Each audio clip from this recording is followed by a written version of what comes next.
Exercise number 12. Mixed exercise in the use of pronoun. हमने मुकम्मल तौर पे प्रोनाउन को पढ़ लिया है। अब इसकी बारे में जो है ना सेंटेंसेस हम करेक्ट करेंगे। तो एक्सरसाइज नंबर 12 हल करते हैं। Correct the following sentences. Number 1 है I am wiser than him. अच्छा, इस सेंटेंस में I am wiser than he आएगा। हमने एक रूल पढ़ा है कि देन और एज के बाद हमेशा प्रोनाउन की सब्जेक्टिव केस फाइली हालत लगती है। तो करेक्ट सेंटेंस बनेगा I am wiser than he. Number 2 है one must fulfil his promise. One must fulfil one's promise. अब यहाँ पर वन सब्जेक्ट है तो हिज नहीं आएगा। यहाँ पर वन का जो पोजेसिव केस है वो वंस है, ONES वंस। तो वन की पोजेसिव केस आएगी। One must fulfil one's promise. Number 3 है neither of two sisters guard the prize. Neither of two sisters guard the prize they expected. कि उन दो सिस्टर में से किसी ने भी प्राइज हासिल ना किया जिसकी उन्होंने तवक्को की थी। अब यहाँ पर हमने एक रूल पढ़ा है कि नीदर, ईदर, ईच, एवरी, जब भी ये सेंटेंस के शुरू में आए तो ये जो वर्ब हैं वो भी क्या करेंगे, ये सिंगुलर लेगा और आगे जो इसकी प्रोनाउन की हालत होगी वो भी सिंगुलर यूज़ होगी। मतलब है कि हिज या हर इस्तेमाल होगा। अब यहाँ पर neither of two sisters got, क्योंकि पास्ट टेंस है तो गॉट आ गया। द प्राइज शी एक्सपेक्टेड, यहाँ पर शी एक्सपेक्टेड आएगा। तो क्योंकि सिस्टर इस्तेमाल हुआ है तो यहाँ पर शी इस्तेमाल होगा, सिंगुलर फॉर्म लगेगी। One of the boy is absent. अब यहाँ पर है वन ऑफ द बॉय। यहाँ पर हमने एक रूल पढ़ा है कि वन के बाद हमेशा ऑफ लगेगा तो उसके साथ जो नाउन है वो प्लूरल इस्तेमाल होगा और verb singular. One of the boys is absent आएगा। You and Hamid have done their work. अब यहाँ पर तरतीब की गलती है। मैंने आपको पहले बताया था कि आई वी फर्स्ट पर्सन है, यू सेकंड पर्सन है और ही शी इट और इट या वन जो है थर्ड पर्सन है।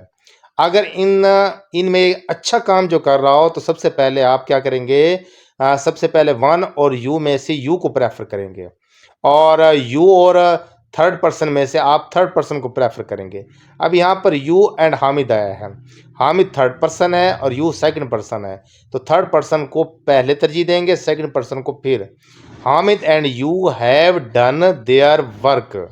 तो ऐसे सेंटेंस ये दुरुस्त होगा क्योंकि हामिद एंड यू ये दो बन जाएंगे तो देयर दुरुस्त लिखा हुआ है और हैव भी दुरुस्त लिखा हुआ है। नंबर 6 है I want a teacher for my son who is over 60। देखिए ये यहाँ पर ना इसकी गलती है रिलेटिव प्रोनाउन की, हु की, कि बच्चे के लिए एक टीचर चाहिए जो 60 ईयर का है। अब इसका तर्जमा ये बन रहा है, जबकि हमें तर्जमा बनाना है कि हमें टीचर ऐसा चाहिए 60 ईयर का हो अपने बेटे के लिए। I want to a teacher who is over 60 for my son. ये करेक्ट सेंटेंस है। ये हु जो है ये उसी के साथ लगता है जिसकी ये तारीफ कर रहा है, जिसके बारे में मालूमात बयान कर रहा है।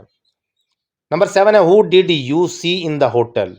होटल में आपने किसको देखा। यहाँ पर ऑब्जेक्टिव के बारे में बात हो रही है। ऑब्जेक्ट किसमें मौजूद नहीं है तो यहाँ पर सब्जेक्ट मौजूद है यू, तो हु सब्जेक्ट की तरफ इशारा करता है और होम जो है ना ऑब्जेक्ट की तरफ। अब यहाँ पर ऑब्जेक्ट की तरफ इशारा किया जा रहा है तो whom did you see in the hotel. I did not know who you mean. I did not know who you mean. अब इस सेंटेंस में देखिए मिस्टेक क्या है कि यहाँ पर सब्जेक्ट तो दिया गया है लेकिन यहाँ पर गलती है इसकी ऑब्जेक्ट की। आई did not whom you mean. I do not know whom you mean. इसका मतलब ये बनेगा कि आप जिसके बारे में बात कर रहे हैं मुझे उसके बारे में मालूम नहीं है, या जो आपका मतलब है उसके बारे में मुझे इल्म नहीं है। तो यहाँ पर हु की जगह हुम आएगा। They did there duty should be rewarded. They did there duty should be rewarded. अच्छा, यहाँ पर लगेगा इसमें विच। दे डिड देयर ड्यूटी, उन्होंने अपना फर्ज अदा किया। विच शुड बी रिवार्डेड, जिस ड्यूटी की बिना पर उनको इनाम देना चाहिए। यहाँ पर ड्यूटी के साथ विच का लफ्ज आएगा जो कि रिलेटिव प्रोनाउन है। He was the man whom they thought was dead. He was the man whom they thought was dead. अब इसमें जो गलती है वो इस किस चीज से देखें, whom इस्तेमाल हुआ है रिलेटिव प्रोनाउन। उससे पहले देखें क्या है, उससे पहले द मैन है, एक आदमी की बात कर रहे हैं। The he was the man whom he thought was dead। यहाँ पर whom के साथ मैन आया तो मैन सिंगुलर है तो whom के फौरन बाद ही इस्तेमाल होगा। अगर ऐसे करें सेंटेंस को दूसरे तरीके से ठीक दुरुस्त ये होगा, he was the man whom they thought was dead। कि सेंटेंस ऐसे गलत हो जाता है तो फिर दुरुस्त सेंटेंस ये बनेगा कि he was the man whom he thought was dead। 11 है she is older than me. हमने एक रूल पढ़ा है कि देन और एज के बाद हमेशा सब्जेक्टिव केस लगती है, तो मी की सब्जेक्टिव केस क्या है, I. She is older than I आएगा। 12 है everybody and every girl should love their country. अब यहाँ पर देयर की मिस्टेक है। हमने एक रूल पढ़ा है कि जब भी एवरी, ईदर, नीदर ये शुरू में आ जाएं तो हमेशा जो ऑब्जेक्टिव केस है वो हिज लगेगा। Every boy and every girl should love his country. None remain to tell me the story of her sufferings. None remains, हमने ये भी पढ़ा है कि जब ये none, either, neither, every, each किसी भी सेंटेंस के शुरू में आ जाए तो वर्ब भी सिंगुलर लेते हैं और ये प्रोनाउन भी सिंगुलर लेंगे। अब यहाँ पर नन रिमेन्स आएगा, रिमेन्स एस का इजाफा होगा, प्रेजेंट डेफिनेट टेंस बन जाएगा। None remains to tell me the story of her sufferings. अब हर सफरिंग्स ठीक लिखा हुआ है, यहाँ पर हीज या हर लिख सकते हैं, तो यहाँ पर हर लिखा है तो दुरुस्त है। यहाँ पर मिस्टेक है वर्ब की, none remains. I and he are brothers. जब अच्छा काम हो, अच्छी बात हो तो सबसे पहले सामने वाले को तरजीह दें या थर्ड पर्सन को तरजीह दें। ही शुरू में आएगा, आई बाद में आएगा। ही एंड आई आर ब्रदर्स, ये करेक्ट होगा। और जो जब नेगेटिव काम हो या नापसंदीदा काम हो तो उसमें फर्स्ट पर्सन को पहले तरजीह देनी है, बाकी पर्सन को बाद में तरजीह देनी है। The girl who was promoted she was my fiancee. अब देखिए, the girl who was promoted was my fiancee. हमने एक रूल पढ़ा है कि एक सेंटेंस में दो सब्जेक्ट नहीं आते, तो दूसरा शी हज़फ हो जाएगा। The girl who was promoted was my fiancee.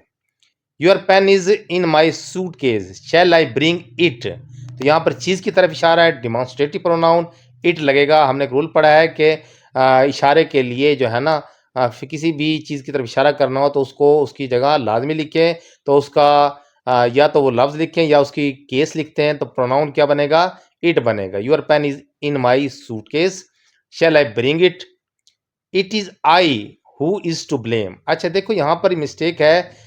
हमने पढ़ा है हेल्पिंग वर्ब के बाद हमेशा सब्जेक्टिव केस लगती है, इट इज़ आई, ये तो करेक्ट है। हु इज़ टू ब्लेम, जबकि हु आई के बारे में बता रहा है तो आई के मुताबिक एम लगेगा। It is I who am to blame. I and Salim are going to Lahore, Salim and I are going to Lahore. तो थर्ड पर्सन शुरू में आएगा और आई बाद में, क्योंकि पॉजिटिव सेंटेंस है। There is no love lost between you and he. हमने एक रूल पढ़ा है कि लेटर बिटवीन के बाद हमेशा ऑब्जेक्टिव केस इस्तेमाल होती है, तो यहाँ पर there is no love lost between you and him आएगा, ही की जगह हिम आ जाएगा। यू की, ये यू की जो थर्ड केस होती है ऑब्जेक्टिव केस, वो भी यू होती है, वो तो ठीक लगी हुई है, लेकिन एंड के बाद ही की जो ऑब्जेक्टिव केस है वो हिम है। 20 है I do not like he beating about the Bush. अच्छा, हमने एक रूल पढ़ा है कि असल फेल मेन वर्ब के बाद सब्जेक्ट इसकी प्रोनाउन की ऑब्जेक्टिव केस इस्तेमाल होती है, तो फिर ये सेंटेंस ऐसे दुरुस्त होगा, I do not like him beating about the Bush.